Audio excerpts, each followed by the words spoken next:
Hola, gracias por acompañarnos en esta transmisión. Antes de comenzar, querríamos compartir contigo algunos materiales sobre el tema de hoy que podrían resultar de interés. En el chat te vamos a dejar los enlaces. Primera llamada.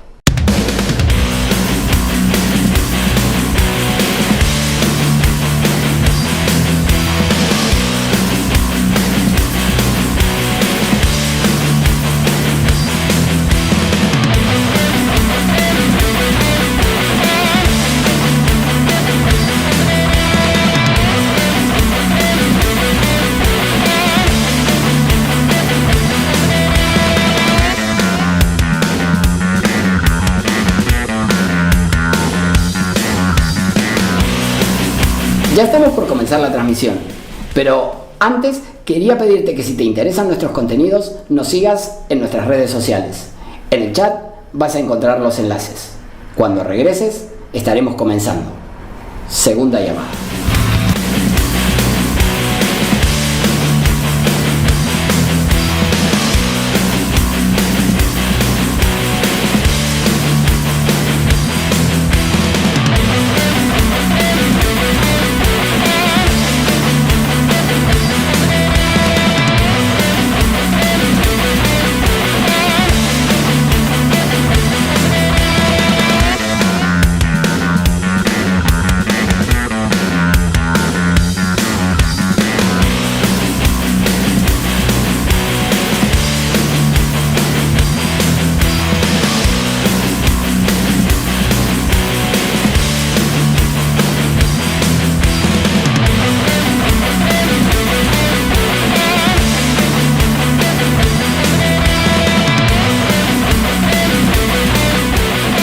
Esta es la tercera llamada. Comencemos de una vez.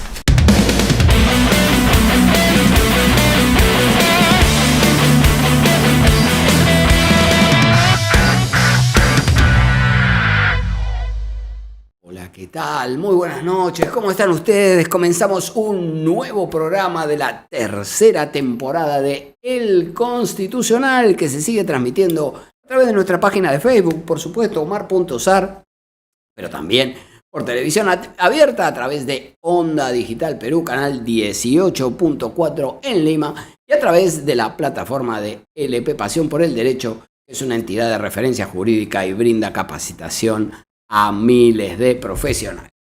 Siempre decimos, El Constitucional es un programa multimedia que se transmite por web, por redes sociales, por televisión abierta. Solo nos falta transmitir al espacio exterior para que se enteren los marcianos.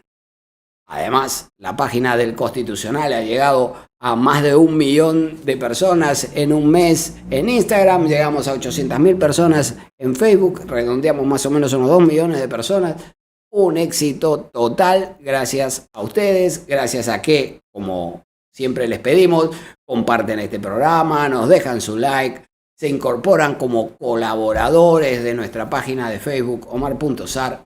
Así que vamos a agradecerles por esta especial participación.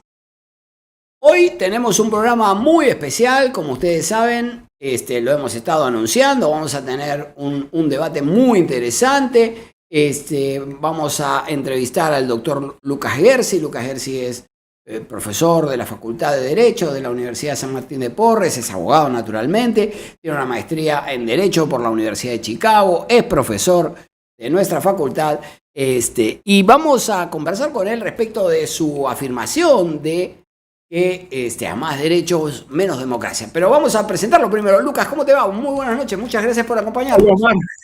Hola Omar, ¿cómo estás? Siempre muy feliz de poder verte, muy contento siempre de poder estar con viejos amigos en el programa. Entonces, gracias por la invitación, buenas noches y saludos a toda la gente. Faltaba más. Muchísimas gracias, Lucas, por acompañarnos. Es un gusto para nosotros poder intercambiar opiniones. Hemos estado bromeando sobre que si te voy a ganar o no te voy a ganar. No es importante. Aquí el punto es el intercambio de opiniones, enriquecer el debate constitucional. Lucas, vamos a hacer lo siguiente, si estás de acuerdo. Te vamos a dar unos 10 minutos para que tú expongas tu punto de vista. Luego expondré yo un punto de vista y luego comenzarás tú una suerte de réplica y ya después vamos conversando. ¿Te parece? ¿Cómo no, Omar? Perfecto, A ver, buenísimo. yo voy a comenzar con esta primera intervención. No sé si me va a tomar 10 minutos o si me va a tomar de repente un poco menos. ¿Puedes? Ah, bueno. Antes que nada, Omar, yo quiero decir que pienso que esto no es un debate. Cuando yo debatí, por ejemplo, con Guido Bellido sobre la Asamblea Constituyente, ahí sí había un debate, porque él estaba a favor de la Asamblea Constituyente y yo estaba en contra. Yo creo que aquí lo que hay de repente es una discrepancia meramente semántica, una discrepancia de terminología, pero yo estoy casi seguro de que cuando explique a lo que me refería, tú vas a estar totalmente de acuerdo conmigo, porque lo que yo estoy diciendo es casi una tautología, ¿no es cierto? Es casi una verdad lógica, ¿no es cierto? El contenido de la Constitución, el contenido del marco constitucional, la Constitución en sentido amplio, si es que se quiere ver en ese término, es indisponible para el legislador democrático. Si es que el marco constitucional, la red constitucional, el bloque de constitucionalidad crece en contenido, el margen de discreción del legislador se reduce en contenido. Si yo creo un derecho más, el derecho más a algo, si yo determino que existe un derecho más, eso significa que van a haber ciertas cosas que el legislador ya no va a poder hacer. Pues de lo contrario, ese derecho sería vacío de contenido. Entonces, prácticamente por definición, prácticamente de manera lógica, estimado Omar, ¿no es cierto? Mientras más grande es el marco de lo constitucionalmente protegido, de lo constitucionalmente necesario, mientras más amplio es el margen de la Constitución, más reducido es el margen que tiene el sistema democrático para operar. Eso no significa que sea bueno irse a un extremo o al otro, ¿no es cierto? Una democracia absolutamente pura, sin marco constitucional, sin derechos, puede ser una democracia donde la mayoría tritura a la minoría, o una democracia que no tenga reglas que la permitan funcionar adecuadamente, o una democracia desbordada, anárquica, ¿no es cierto?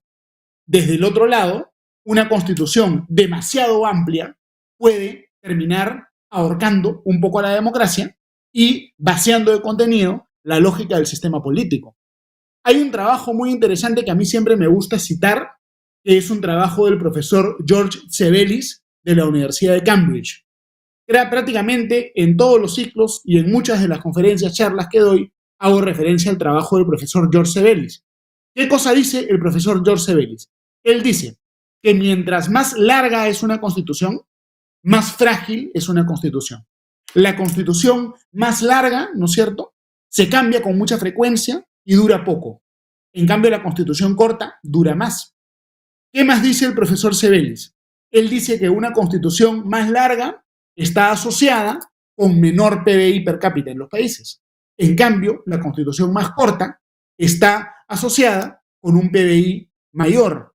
Y finalmente, una constitución más larga está asociada con mayor corrupción y una constitución más corta está asociada con menor corrupción. Yo puedo, Omar, hacerte llegar inclusive mis diapositivas, donde están los gráficos que prepara el profesor George Sebelius para ilustrar estos puntos. ¿Y cuál es la explicación al trabajo del profesor Sebelius desde mi punto de vista? Que una constitución demasiado larga que intenta determinar, constitucionalizar una mayor cantidad de materias, evidentemente le deja menos margen de acción al legislador democrático. Si yo todo mi plan de gobierno, independientemente de si es un plan de gobierno de derecha, de izquierda, conservador, liberal, pero si todo mi plan de gobierno yo lo constitucionalizo, estoy dejándole poco margen de maniobra a el partido político, el sector político que gobierne después, ¿no es cierto? Y eso puede causar tensiones, hacer que la Constitución sea más frágil, hacer que la Constitución sea más legítima y a largo plazo hacer que haya menor seguridad jurídica. Por eso es que el objetivo de los que estudiamos Derecho Constitucional no es que el marco constitucional crezca y crezca y crezca y crezca perennemente. El marco constitucional necesariamente tiene que ser selectivo. Habrán ciertos puntos donde vamos a decir, limitemos un poco al legislador democrático, porque hay valores morales ontológicos que hay que proteger. ¿Qué sé yo? El derecho a la vida, a la libertad de expresión, al debido proceso. Habrán otros puntos donde nosotros diremos no, preferimos que en estas materias más técnicas de políticas públicas el legislador tenga mayor marco de discreción.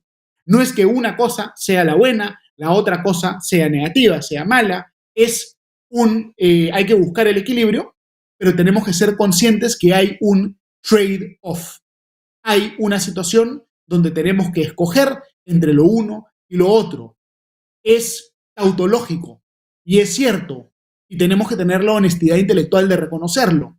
Mientras más se expande el contenido constitucional de las cosas, más se reduce el ámbito de actuación de la democracia, ¿no? Y eso es prácticamente una tautología. E inclusive la jurisprudencia del Tribunal Constitucional en innumerables sentencias que todos nosotros conocemos, así lo reconoce, ¿no? Entonces yo entiendo que la frase que pronuncié en ese programa, en Canal N con Jaime Chincha, fue una frase polémica, que mucha gente se sintió fastidiada, seguramente por la terminología que empleé, y fue un poco a propósito, era una frase provocadora en una discusión, pero el contenido de la misma yo creo que no es controversial en el derecho constitucional, y yo estoy seguro, Omar, que estás de acuerdo con la esencia de lo que he mencionado. Ahora tú me darás tu interpretación y luego viene el ping-pong de las cosas. Sí. Pero creo que el tema central es bastante simple, ¿no? Yo no he dicho, ¿no? Solo últimos comentarios. No, por favor. Lo que yo dije no tiene que interpretarse bajo ningún concepto en el sentido de que hay que tener una aplicación o una efectividad poco equitativa de los derechos, ¿no es cierto? Si hay derecho a la libertad de expresión, ese derecho tiene que reconocerse a favor de todos. Si hay derecho al debido proceso, igual, a favor de todos, ¿no es cierto? Derecho a la salud, la educación, hasta donde se pueda, ¿no es cierto? Son derechos más complejos en su estructura, a favor de todos. Yo no estoy hablando de la efectividad o no de los derechos que existen. Estoy hablando de hasta dónde llega, ¿no es cierto?, el ámbito intangible, constitucionalmente necesario, que el legislador ya no puede invalidar, ¿no? Hasta ahí la primera intervención, estimado Omar.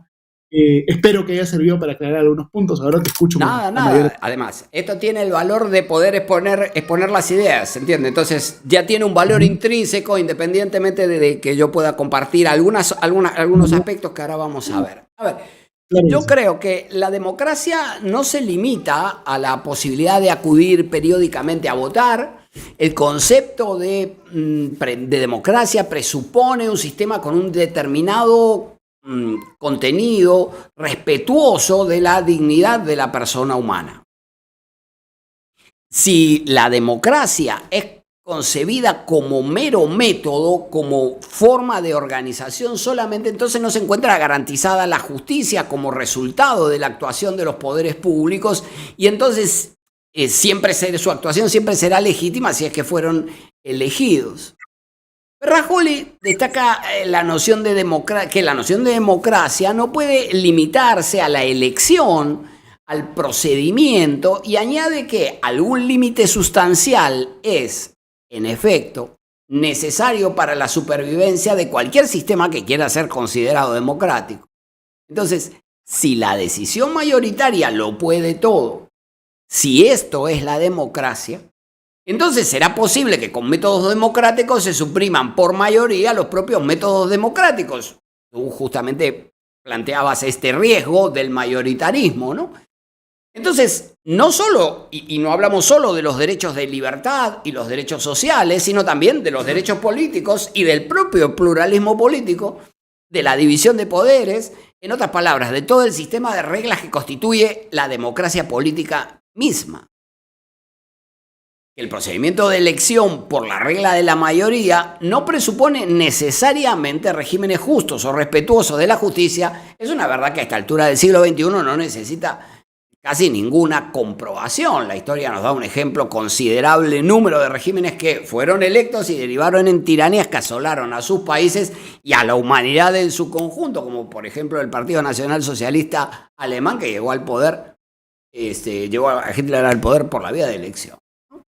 Ahora, justamente tras la segunda posguerra, aparece muy rápidamente un acuerdo global respecto de la existencia de unos derechos inherentes a la condición humana, sin que resulte relevante la nacionalidad, la religión, la raza o cualquier otra consideración de esta naturaleza. Así, los catálogos de derechos que se incluyen en las constituciones dejan de estar concebidas como decisiones subjetivas inherentes a cada comunidad, arreglos mayoritarios de cada sociedad, para asumir que existen unos valores mínimos que ningún Estado legítimamente podría ignorar.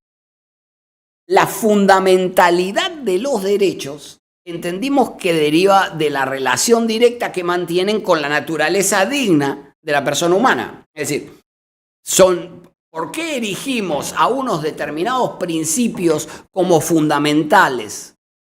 Pues entendemos que porque resultan atributos indispensables de la vida digna. Entonces, solo puede considerarse digna la vida en condiciones de respeto por la igualdad, la libertad, la diversidad cultural o el libre desarrollo de la personalidad, por mencionar solo algunos derechos incorporados en el catálogo constitucional.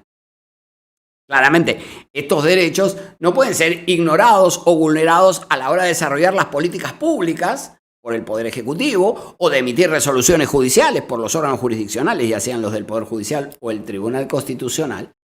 Pero por supuesto que tampoco pueden ser ignorados o vulnerados por el legislador a la hora de aprobar las normas. Y aquí es donde entra la voluntad de la mayoría. Entonces, los derechos fundamentales configuran lo que Ferrajoli denominó la esfera de lo indecidible, de aquello que no puede ser decidido, de aquello que se encuentra sustraído incluso de la decisión de la mayoría. Esta imposibilidad de afectar los derechos fundamentales supone que exista menos democracia. Bueno, la verdad es que yo creo que no. Yo creo que la democracia es por definición un régimen político limitado por sí mismo, en el que no todo es posible y debemos coincidir en que afectar la dignidad naturalmente no puede ser parte de un sistema al que consideremos democrático, ¿verdad? La Constitución, además, fija expresamente unos límites a la democracia. Reconoce como forma de Estado, en el artículo 43, el sistema democrático y enfoca estos límites de dos maneras. En primer lugar, impone un procedimiento a la mayoría para la reforma de la Constitución. Es decir, las disposiciones constitucionales no pueden ser modificadas por el proceso legislativo ordinario. Entonces, la Constitución es rígida y esa rigidez constitucional presupone que las mayorías deben seguir procedimientos especiales y agravados para la modificación de las reglas constitucionales. Así que, uno, sustrae la reforma de la Constitución de las manos de la mayoría y hace algo aún más importante. No pueden ser estos requisitos de los sistemas democráticos el límite relacionado con el procedimiento, sino que la Constitución ha establecido también un límite material expreso a la reforma cuando en el artículo 32 establece que no puede someterse a referéndum la disminución de los derechos fundamentales. Entonces, no hay una opción de retroceso, de disminución de los derechos fundamentales para ampliar el ámbito de la deliberación mayoritaria, porque el constituyente expresamente decidió que el de los derechos es un carril de avance, es un carril de progresión y no se admite el retroceso. Entonces, aquí tenemos un límite para la mayoría que no puede disminuir los derechos fundamentales. De otra parte, hay que tomar en cuenta que los principios fundamentales contenidos en la Constitución no solo presuponen límites a lo que puede hacer, sino también exigencias expresas de lo que debe ser hecho. Cuando la Constitución garantiza educación, salud o pensiones, impone la prestación de estos servicios a personas que tienen derecho de acceder a ellos. Así que, en resumen, creo que más derechos fundamentales no presupone menos democracia porque este sistema no puede concebirse como inclusivo de la posibilidad de afectar la dignidad de las personas que los derechos expresan. Entonces, no estamos hablando de cualquier pretensión subjetiva, estamos hablando de condiciones inherentes a la dignidad humana. Por eso mismo creo que el respeto de los derechos fundamentales es inherente a la democracia y no pueden ser concebidos como un límite para esta. Por el contrario, creo que la omnipotencia de la mayoría amenaza a la democracia política y a la propia idea de soberanía popular. Un poco Esta es nuestra perspectiva. Los derechos constituyen un marco que el Estado tiene el deber de respetar, de garantizar y eventualmente de llevar a cabo acciones concretas para su satisfacción. Así que yo discrepo en principio, de esta idea de que más derechos suponen menos democracia. ¿Cómo lo ves? A ver, Omar, gracias por la explicación. Yo creo que ha sido una explicación bastante, muy valiosa, que nos permite enfocar más esta discusión. Yo creo, Omar, en primer lugar, con todo respeto, que está siendo víctima de una trampa semántica. Las palabras tienen un significado claro en el lenguaje. Democracia significa el sistema donde manda la mayoría. La democracia es democracia cuando produce un resultado bueno para la sociedad, también cuando produce un resultado nefasto para la sociedad, cuando produce un resultado que nos gusta y cuando produce un resultado que no nos gusta, ¿no es cierto? Tú mismo has dicho, Omar, que los derechos fundamentales, que el constitucionalismo, generan un espacio indecidible, inafectable para la democracia, y que eso sirve para hacer que la democracia sea más positiva, más viable, que no sea autodestructiva. Es decir, me estás dando la razón. Es tautológico, ¿no es cierto? Lo que pasa es que para no darme la razón, después cambias la definición de lo que es democracia. Y dices, yo defino democracia como democracia buena. Yo defino democracia como democracia limitada. Pero esa es una trampa semántica. Lo que tú me estás diciendo en el fondo es, yo estoy de acuerdo que la democracia en un estado pura, el mayoritarismo, no es lo deseable, que tenemos que domesticar a la democracia a través de los derechos fundamentales, a través del constitucionalismo, siguiendo la famosa metáfora de Ulises que se ata al poste del barco, ¿no es cierto? Pero finalmente esa es una discusión semántica, Omar.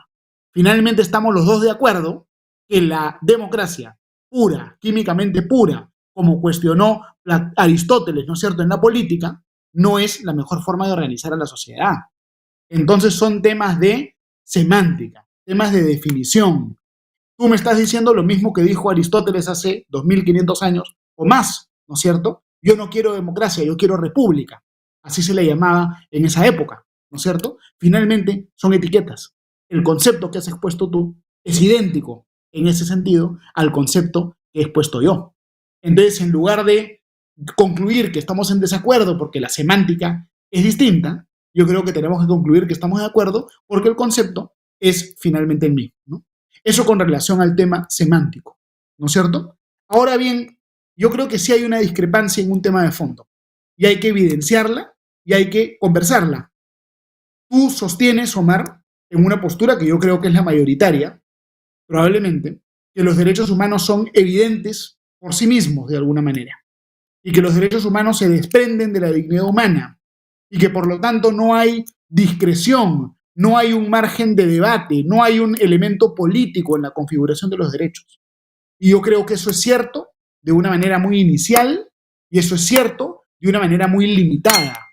De repente va a ser evidente por sí mismo que el respeto del derecho a la vida, no matar, de repente el respeto a la libertad individual, el respeto, ¿no es cierto?, al debido proceso, a la propiedad, van a ser cosas muy evidentes, ¿no? Cosas sobre las cuales va a haber un consenso automático que esos derechos se desprenden de la dignidad humana. Pero cuando entramos ya a otros contenidos, vamos a encontrar contenidos sumamente contenciosos y contenidos que inevitablemente tienen un elemento político, ¿no es cierto? ¿Va a haber en un Estado derecho fundamental, constitucional, a la salud universal o no va a haber tal derecho?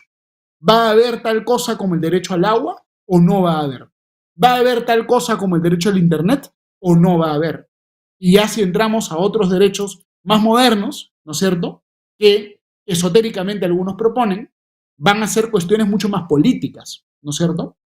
Entonces, es mentira que en el mundo moderno todos los derechos se desprendan automáticamente de la dignidad humana. Algunos sí, otros no. Mientras el ámbito de los derechos se amplía, se amplía, se amplía, se amplía, el concepto mismo de derecho se debilita un poco, ¿no es cierto? Entonces, yo creo que si nosotros definimos políticas públicas como derechos, el concepto mismo de no progresividad de derechos pierde mucha fuerza. Yo creo que es evidente que finalmente en muchísimos casos hay un elemento político al momento de configurar, consagrar un derecho, y que no van a ser todos ellos automáticamente, necesariamente algo que se desprende pues de la dignidad humana, ¿no? El derecho al Internet se desprende de la dignidad humana, el derecho a, no sé, pues hay cantidad de cosas. El derecho a la consulta previa se desprende de la dignidad humana, o es más bien una política pública, ¿no? Ya creada, diseñada políticamente, ¿no? El derecho a la consulta previa, por ejemplo. El derecho a Internet. Yo creo que no es tan sencillo. No podemos simplificar y negar la realidad, ¿no?, de esto. Hay gran cantidad de países que consagran diferentes tipos de derechos en sus constituciones. Acá tengo inclusive una data, Omar, que es interesante, ¿no?, que podemos revisar. Dame un segundo para encontrar, mira, por ejemplo, cantidad de derechos reconocidos en la Constitución de los países. El país que más derechos reconoce en su Constitución, según la base de datos elaborada por el profesor Tom Ginsburg de la Universidad de Chicago, es Ecuador, que reconoce 99 derechos. El segundo que más derechos reconoce es Bolivia, que reconoce 88. Los países que menos derechos reconocen en su Constitución son, de repente, Francia, que reconoce solo 13, Líbano, que reconoce 14, Austria, que reconoce 15. La diferencia entre los 99 derechos de Ecuador y los 15 derechos de Francia, esos derechos nacen todos de la dignidad humana o nacen de una determinación política, ¿no es cierto? ¿Ecuador está más adelantado en la búsqueda de la dignidad humana que Francia? ¿O son más bien diferentes modelos políticos? Yo creo que en un nivel extremadamente básico, extremadamente inicial, es cierto lo que tú dices, Omar, pero en nivel macro no es así, ¿no es cierto? Nosotros podemos tomar decisiones políticas. ¿Hasta dónde llega lo marco de lo protegido por la Constitución y hasta dónde llega la democracia? Mientras más crece la Constitución, más se achica la democracia, y al revés. Y un análisis de la realidad que no reconozca eso no está reconociendo un elemento absolutamente esencial, absolutamente básico de cómo está funcionando el derecho y la política y la sociedad en el mundo moderno. Yo creo que la premisa básica es la misma.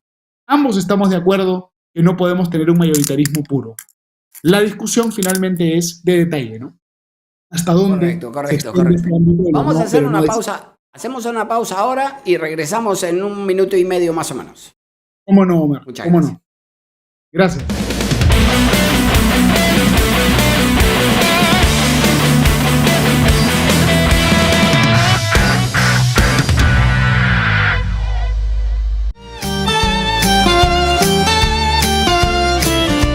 Soy Electo Ceballos. Y yo, Fernando Kluger. Acompáñanos todos los lunes de 7 a 9 de la noche. Estaremos comentando sobre la realidad nacional de nuestro país en nuestro programa Contraste por Onda Digital Perú, canal 18.4 de la señal abierta.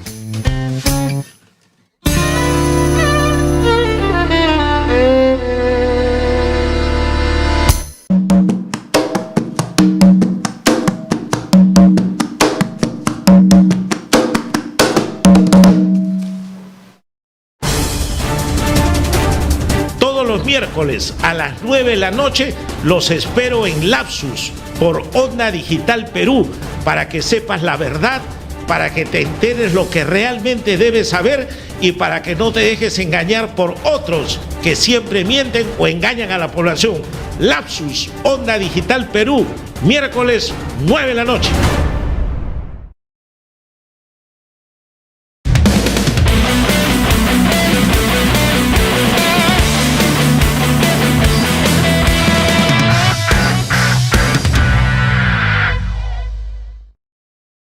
Bueno, muy bien, muchas gracias por acompañarnos. Seguimos conversando con el doctor Lucas Gersi. Estaba pensando en que yo sostengo la idea de que democracia no es solo procedimiento, sino también contenido material, ¿correcto? Entonces, no se trata solo de sistemas electorales, se trata también de contenidos, de resultado material de la deliberación. ¿Tú decías, por ejemplo, hablabas sobre el derecho a la salud, sobre el derecho al agua potable. Esos derechos ya existen. Esos derechos están enumerados positivamente en la Constitución. Y además, el propio constituyente no admite retroceso. Dame un segundo que me voy a poner el auricular, porque está demasiado alto y tengo demasiado retorno. A ver ahora. ¿Me escuchas? Sí, te escucho, Omar, perfecto. Venga. Vamos, ¿qué me decías? Yo decía, salud y agua potable ya existen en la Constitución y no hay retroceso respecto de ellos. No, en el Perú eso es verdad. En el Perú eso es verdad, ¿no es cierto? Pero no en todo el mundo. Por ejemplo, mira, justo estoy revisando. 52 países en el mundo reconocen el derecho al agua, ¿no es cierto?, como un derecho fundamental, como un derecho exigible jurisdiccionalmente. Por ejemplo, el Perú lo reconoce, Brasil lo reconocen muchos países africanos, la India, Kazajstán, Irán, Francia, Inglaterra, pero no España, tampoco México, ni Colombia, ni Estados Unidos. ¿Significa eso, Omar, que los países que reconocen el derecho al agua están más adelantados en el camino del progreso humano que los que no lo reconocen? No, el derecho al agua. Lo que pasa es que naturalmente sobre el contenido de los derechos humana, así como algo platónico, es necesario. Sobre de los derechos va a haber discusión. Es decir, Waldron decía, y me da razón, que existen profundos y persistentes desacuerdos en relación con el contenido de los derechos. Sobre eso está de acuerdo. Ahora bien, obviamente, la construcción del catálogo y de lo que constituye el contenido de la dignidad humana tiene un piso en los tratados internacionales. Tú mencionabas recién el derecho a la consulta previa como una política pública. En realidad es un derecho derivado de del convenio 169 de la OIT. Así que de esas tampoco hay retroceso. Omar, pero a ver, estos derechos, la construcción del catálogo es una decisión política. No es algo automático, que se desprenda automáticamente de la dignidad humana. Y no es que necesariamente un catálogo más extenso va a ser mejor que uno menos extenso. Por el contrario, yo estoy de acuerdo que existe diferencia entre constituciones nominales y semánticas, ¿no? Entonces, es verdad que hay ese tipo de diferencias, ¿no? Pero, digamos, no es que el catálogo de derechos humanos uno lo advierta como por intuición divina, y que el catálogo X sea mejor que el catálogo X menos 1. Uno puede optar por regímenes de mayor extensión de lo indisponible o de menor extensión de lo indisponible. Y esos regímenes tendrán consecuencias diferentes. Y podemos optar. Por eso es que yo soy extremadamente crítico de esta idea de no regresión, ¿no es cierto? Yo creo que esta idea de no regresión es una idea finalmente demasiado limitadora de la democracia que puede ser tóxica, ¿no? No se trata el peligro es que las mayorías desaparezcan los derechos, Lucas. Ese es el problema de una democracia que no tenga un contenido material. Es decir, si es solo procedimiento y es solo mayoría y podemos decidir por mayoría que dejó de ser derecho el de acceder a la salud, como que nos vamos a meter en un problema, ¿no? Omar, es que tú estás definiendo, estás torciendo el significado de las palabras, ¿no es cierto? Tú estás definiendo como parte de la democracia precisamente los elementos que la limitan. Y al hacer eso, confundiendo un poco el concepto, el significado de lo que es la democracia en el sentido más usual del término, ¿no? Digamos, hay que tener cuidado con ese tipo de pequeñas trampas semánticas, desde mi punto de vista, ¿no? Existe un ámbito de lo que no puede ser decidido, pero lo que pasa es que los derechos fundamentales no constituyen solo un límite para la deliberación democrática, sino que además constituyen el estado de cosas garantista de la dignidad de la persona humana, ¿o no? Es que, Omar, nuevamente, acá el problema de fondo, pienso yo, es que tú estás asumiendo los derechos humanos como algo externo al proceso político y como algo evidente, obvio, como si fuese una especie de luz o intuición divina que desciende de arriba hacia abajo. Y eso no es así, porque si nosotros comparamos los diferentes catálogos de derechos humanos posibles, vamos a encontrar enormes diferencias entre un país y otro país. Esas enormes diferencias dependen del proceso político, porque los países deciden qué tanta constitución quieren tener, hasta dónde va a llegar el marco constitucional. Los países dicen quiero más de Con esto, el límite de menos los de esto. tratados, ¿no? Al Es revés. decir, con el límite de los tratados debajo del cual no puedes estar. No, eso yo no lo acepto, Omar, no es así, porque los No. tratados también dependen de la voluntad ¿No de nos los países. comprometemos a garantizar un estándar cuando ratificamos un tratado? A ningún país lo obligas a firmar un tratado. Habrá un país que firme el tratado 1, 2 y 3 y otro país firmará solo el tratado 1 y 2. Sí. Es decir, el país, por consideraciones políticas, dice, yo firmo más tratados, amplío mi catálogo, firmo menos tratados, reduzco mi catálogo. Si yo firmo más tratados, sobre la base del principio pacta sunt servanda, mi catálogo ya es el que es, ya no lo podré reducir, algo que ahí hay un problema pues de derecho de cada país, derecho interno, ¿no? Claro, pero por los eso. países decidirán, quiero más o quiero menos.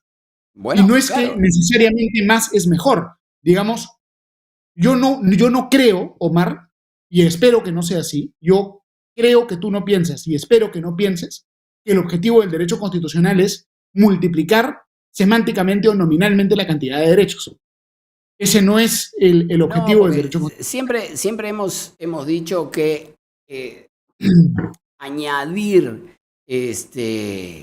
derechos en el catálogo no supone efectividad y que los problemas políticos no se resuelven reformando la Constitución, ¿correcto? Es decir, No. si tú ubicas en la Constitución la felicidad que los norteamericanos ubicaron en la Declaración de Independencia de los Estados Unidos, no vas a alcanzar la felicidad al día siguiente. Estoy de acuerdo contigo en esto. Y también estoy de acuerdo en otro aspecto que tú mencionabas, que es el de que lo que no se puede constitucionalizar es el plan de gobierno. En eso estoy completamente de acuerdo. De acuerdo. Pero una cosa es el plan de gobierno y otra cosa es el estándar de garantía. Entiendo que es discutible. Yo no estoy diciendo que es universal, pero, pero existe un consenso y tiende a existir un consenso global respecto de estándares mínimos de respeto de la dignidad. Y cuando tú adhieres a un tratado, estás incorporando ese estándar del tratado voluntariamente en ejercicio de tu soberanía, lo estás incorporando a la legislación interna, ¿no? Bueno, en el caso de algunos países eso ya dependerá del marco constitucional, si va a ser monista, dualista, hay todo un tema ahí de derecho claro, natural, pero la tendencia es a que lo incorpores automáticamente, pero eso ocurrirá en la mayoría de países, ¿no? Yo creo que hay una reflexión además interesante que creo que vamos a estar de acuerdo los dos, que es que finalmente la vigencia efectiva de los derechos no depende de las declaraciones ni de la retórica, sino que depende de los factores institucionales, ¿no? Yo puedo tener derechos expresamente reconocidos en la Constitución si es que no tengo un marco de separación de poderes adecuado, un régimen judicial independiente, mis derechos no van a tener efectividad. Por otro lado, yo puedo tener menos derechos reconocidos nominalmente, pero si tengo el marco institucional adecuado, los jueces a través de la jurisprudencia o los tribunales constitucionales a través de la jurisprudencia podrán eventualmente perfilar y proteger también ciertos derechos. Entonces, finalmente, yo creo que hay que separar el campo el nivel de efectividad tiene que ver con el factor institucional hasta más que con el factor declarativo. Yo creo que tenemos que separar el campo del ámbito de los derechos como fundamento de la democracia y respaldo de la dignidad humana del ámbito de la efectividad de estos, de la práctica, de si se respeta efectivamente. Esto requiere políticas públicas, requiere actuación de los poderes políticos. Es decir, la garantía del derecho a la salud, yo creo que es una garantía legítima, inherente a la dignidad humana. Ahora bien, el punto es cómo se lleva esto a cabo, progresivamente, de acuerdo con la 11ª disposición final y transitoria, y lo que se requiere es políticas públicas de salud. Y no solo en el caso de derechos prestacionales, sino en el caso de derechos de defensa, esos derechos también van a depender de una política pública, ¿no? No, por ejemplo, me ubiqué en salud porque era el derecho del que estuvimos conversando, pero claro, por supuesto. Claro, si el sistema registral no es el idóneo, tu derecho a la propiedad no va a ser efectivo, posiblemente, ¿no? Y en general en todos los derechos, ¿no? Digamos, es así, ¿no? Pero veo que estamos recuperando los derechos para la democracia, Lucas, estamos progresando. No, a ver, Omar, pero derechos y democracia son integrantes del binomio. El trade-off es necesario. Yo estoy completamente de acuerdo contigo en que se requiere de los dos, ¿no es cierto? No te puedes ir para un extremo ni para el otro. El mayoritarismo, yo estoy totalmente de acuerdo contigo, que es algo que puede ser veneno puro para una sociedad, ¿no? La democracia no es democracia químicamente pura. Es una democracia atenuada, limitada, domesticada por el marco constitucional, ¿no es cierto? Ya, entonces los derechos son democráticos. Limitan la democracia y al mismo tiempo permiten que funcione de una manera. De límite porque establecen el ámbito de lo indecidible, pero son democráticos en el sentido de que respaldan sociedades respetuosas de la persona. Pero también pueden pasarse de la raya y terminar, en algunos casos, constriñendo a la democracia más de lo deseable, ¿no es cierto? La pregunta es, ¿hasta dónde vamos a llegar?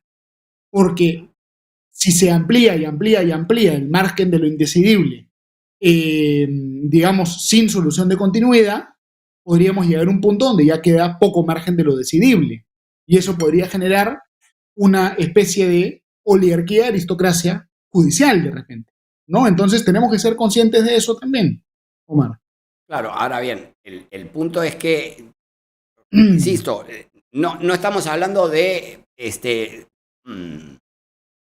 constitucionalizar el plan de gobierno. Yo creo que en buena medida la inestabilidad de nuestras constituciones históricamente ha obedecido a que ha sido la constitución de Juan, de Pedro, la de Diego, y claro, cuando por alguna razón cayó el sistema, cayó el régimen o se eligió a un gobierno de signo distinto, de alguna manera cambiamos de constitución porque dejó de ser la constitución de aquel sujeto. Entonces yo sí creo que constitucionalizar constitucionalizar los planes de gobierno es una idea fatal y es un enorme problema. Pero también creo que los derechos fundamentales constituyen una pauta basilar de la democracia, fundamental de la democracia, y que existe unas obligaciones de las que ni podemos retroceder ni nos podemos bajar. Es decir, bajar en el sentido de que no puedes desconocer las obligaciones que has asumido. Naturalmente puedes denunciar tratados, ¿no?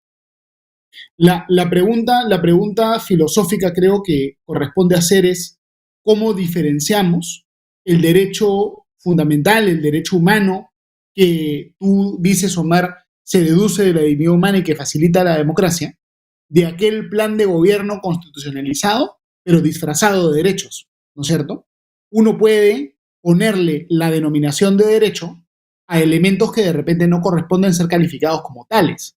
Entonces, ¿cuál va a ser el marco teórico? ¿Son exigencias morales de respeto de la persona? Esa es la pregunta que habría que formularse respecto de cada cosa que vayas a llamar o no derecho.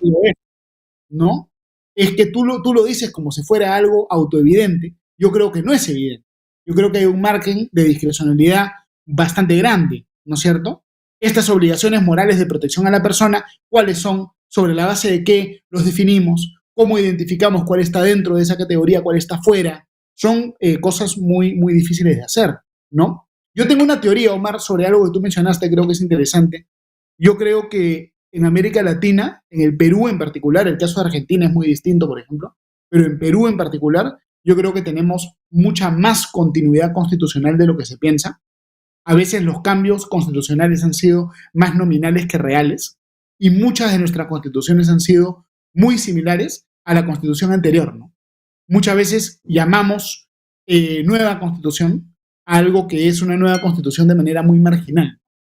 Sería interesante hacer ese delta, ese comparativo, para encontrar realmente cuántas constituciones ha tenido el Perú. Y yo creo que son menos la cantidad de constituciones nominales.